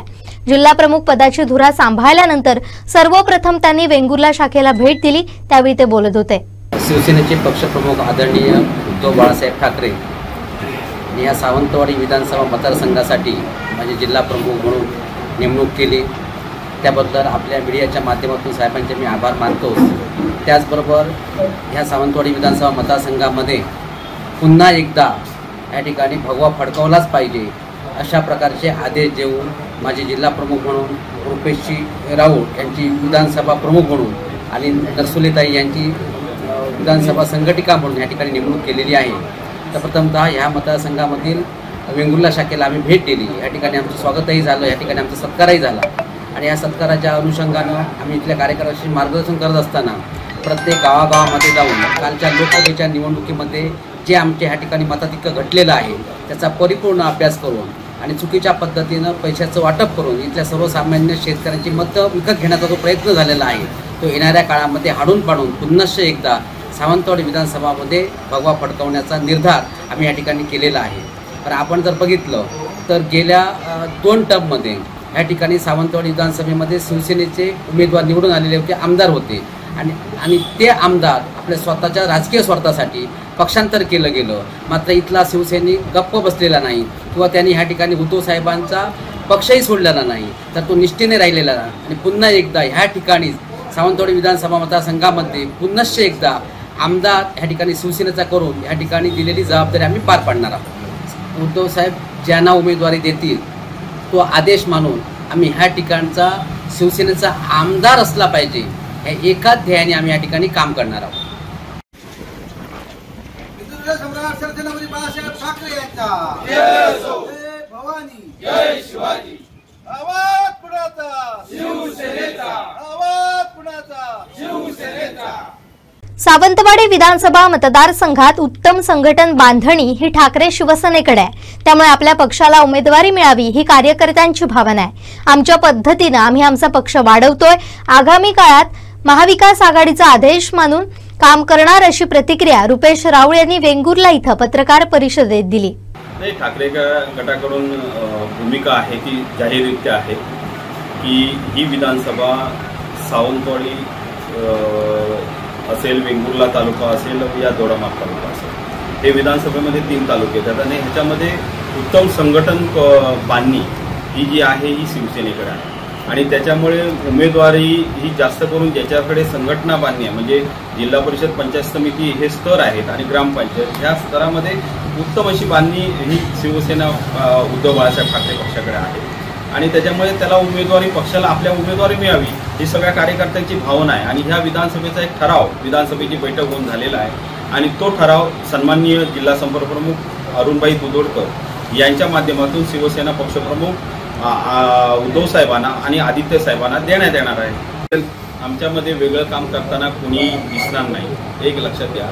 प्रत्येकाला प्रत्येक पक्ष वाढवायची जबाबदारी आहे। माझ्याकडे शिवसेना पक्ष, उद्धव बाळासाहेब ठाकरे हा पक्ष वाढवण्याची जबाबदारी बाळू परब असतील, आज जिल्हा प्रमुख सन्माननीय धुरी साहेबांच्या खांद्यावरती आहे की त्यांनी शिवसेना उद्धव बाळासाहेब ठाकरे पक्ष वाढवायचा आहे। अन्य पक्षाचे पदाधिकारी असतील त्यांचा ते पक्ष वाढवत असतील। आज आमच्या तऱ्हेने आम्ही आमचा पक्ष वाढवतोय। जेव्हा महाविकास आघाडी येईल त्यावेळी 100% आम्ही सगळेजण महाविकास आघाडीचा आदेश म्हणून काम करणार। आताच्या घडीला त्यांच्यामध्ये गटतट आहेत, तेही सुद्धा तसंच होणार की ते आज जरी भांडत असले, आज कितीही काय करत असले तरी त्यांचा पक्षाचा आदेश आला ते एकत्र येणार। त्याच्यामुळे आम्ही आमचं काम केलं पाहिजे आणि आमचा कशा तऱ्हेने ते आमदार निवडून येणार हे बघितलं पाहिजे आणि तेच आम्ही येणाऱ्या काळात करणार। मी असा बाळासाहेबांचा शिवसैनिक आहे। माझा पक्षाचा विजय, आमच्या सर्व संघटनेचा विजय हा कसा होईल, विरोधक काय करतो याच्यापेक्षा आमची महाविकास आघाडी एकत्र कशी राहील आणि आमचे सगळे कार्यकर्ते कसे एकत्र राहतील ह्या दृष्टिकोनातून आपण काम करतो आणि त्याच्यामुळे कसं आहे, यशाचं गमकच हे आहे की आपण संघटित झालो तर यश आहे। विरोधक काय करतो ह्याच्याकडे लक्ष देण्याची गरज नाही। ते त्यांच्या तऱ्हेतलं त्यांची भांडणं असतील ते उद्या भांडतील आणि कधी एकत्र येतील हे कळणार नाही. त्याच्यामुळे तो विषय आम्ही चर्चेत ठेवत नाही किंवा त्याचा विचारही करत नाही. कोकीसारे गावातील काही वाड्यांमध्ये गेल्या 12 दिवसांपासून ग्रामपंचायतीचा पाणी पुरवठा ठप्प आहे. त्यामुळे येथील ग्रामस्थांनी थेट ग्रामपंचायतीवर धडक दिली. ग्रामपंचायतीनं पाणी पुरवठा सुरळीत न केल्यास उपोषण छेडणार असल्याचा इशारा ग्रामस्थांनी दिलाय.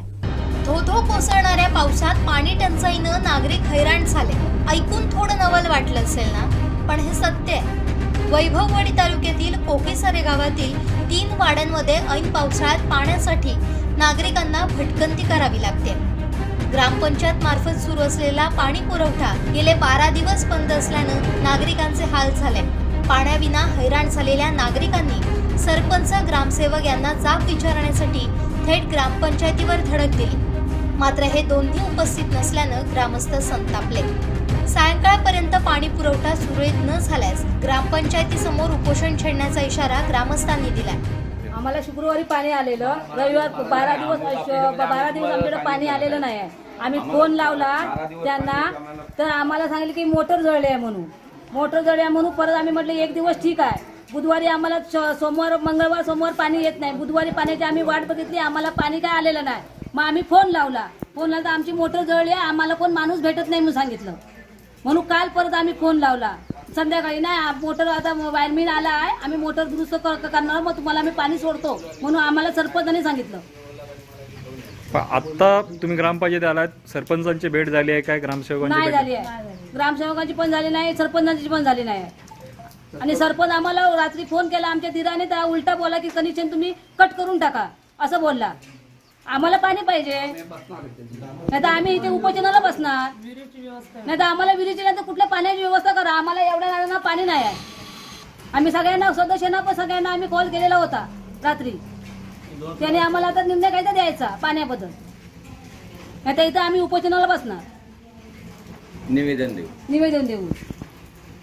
पाणी पुरवठा बंद असल्यानं ग्रामपंचायतीच्या कामकाजावर नागरिकांनी नाराजी व्यक्त केली आहे. आम्ही 4 दिवस अगोदर पहिलं पाणी विचारलं, साहेब पाणी का नाही आलं, ग्रामपंचायतीला कळवलं, विचारलं तर बोलले की लाईट नाही. लाईट नसेल तर म्हटलं ठीक आहे, आज येईल, उद्या येईल. पण आज 12 दिवस 12 ते 13 दिवस झाले, पण पाण्याचं अजून काय बाहेर म्हणजे ग्रामपंचायतीला फोन केला तर ते सरळ बोलत नाही. सरपंचाला फोन केला तरी तो उत्तर देत नाही सरळ आहे. आता कोणाला आम्ही विचारायचं, इथे कोणाला मागणी करायची, कोणच्याकडे मागणी करायची पाण्याचं मागणी कोणच्याकडे करायचं. नाही तर आम्ही जातो म्हणायचं इथे उपोषण करतो, अमर उपोषण पाण्याचं सगळं बायका पोरांना घेऊन. पाणी इथे द्यायचे, नाही तर ग्रामपंचायतीने काहीतरी आमची व्यवस्था करावी आजच्या ह्या दिवसापासून. आज या पावसामुळे पाणी नाही म्हटलं तर कोणतरी म्हणजे गावचे भारतीय गावातले लोक काहीतरी आम्हाला हसतील. लोक आमच्या कोकीसरा गावामध्ये पाणी नाही म्हणता येतं. कुठल्या वाडीमध्ये पाणी नाही आहे आणि केव्हापासून नाही? बांधवाडीमध्ये नाही आणि कोकीसरा अर्ध कोकीसऱ्यामध्ये पाणी नाही, म्हणजे वरचं कोकीसरा बेडकीच्या वाडीच्या वरती गंगाळा बेळेकरवाडी वगैरे हे सगळं पाण्याच्या त्रासा पाणी नाही आहे. त्याच्यामुळे विहिरीची पण सोय नाही आम्हाला. याबाबत गावाचे सरपंच प्रकाश पाटील यांच्याशी संपर्क साधला असता ते म्हणाले, तांत्रिक अडचणींमुळे गावातील काही भागात पाणी पुरवठा विस्कळीत झाला होता. त्याची दुरुस्ती करण्याचं काम सुरू आहे. हे काम पूर्ण झाल्यावर सायंकाळी या भागातील पाणी पुरवठा सुरळीत केला जाईल. श्रीधर साळुंखे, कोकण सात लाईव्ह, वैभववाडी. वाढदिवस कुठल्याही वयात साजरा केला तरी तो स्पेशल असतो. हाच वाढदिवस प्रत्येक जण आपापल्या पद्धतीनं सेलिब्रेट करत असतो. मात्र माडखोल गावचे माजी सरपंच आणि सामाजिक कार्यकर्ते सूर्यकांत राऊळ यांनी वाढदिवसानिमित्त सामाजिक बांधिलकी जपली आहे. माडखोल शाळा नंबर 1 धवडकी शाळा इथं विद्यार्थ्यांसमवेत आपला वाढदिवस साजरा केला. या निमित्त त्यांनी विद्यार्थ्यांचे रक्तगट तपासणी आणि हिमोग्लोबिन टेस्ट मोफत केलाय. या स्तुत्य उपक्रमाचा शाळेच्या 118 विद्यार्थ्यांनी लाभ घेतला. विद्यार्थ्यांना बिस्किटांचं वाटपही केलं. यासाठी शाळा व्यवस्थापन समिती, शिक्षक वृंद, शिक्षक पालक संघ, केंद्र प्रमुख, सर्व पालक यांनी त्यांचे आभार मानले. सूर्यकांत राऊळ कायमच असे सामाजिक उपक्रम राबवत असतात. गरजूंना मदतीचा हात देतात. वेळेची तमा न बाळगता अडचणीच्या काळात मदतीसाठी धावून जातात. त्यांच्या या सेवाभावी वृत्तीचं कौतुकच.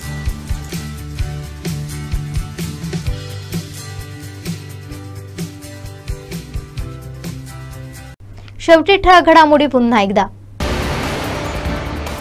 ऐन पावसाळ्यात पाणी प्रश्न पेटला. कुडाळ मालवणवर शिवसेनेचा दावा. आणि डीएड बेरोजगारांचं आंदोलन 10 दिवसांनंतर स्थगित. बातमीपत्रात वेळ झाली इथेच थांबण्याची. पाहत रहा कोकणचं नंबर 1 महा चॅनल कोकण सार लाईव्ह. धन्यवाद.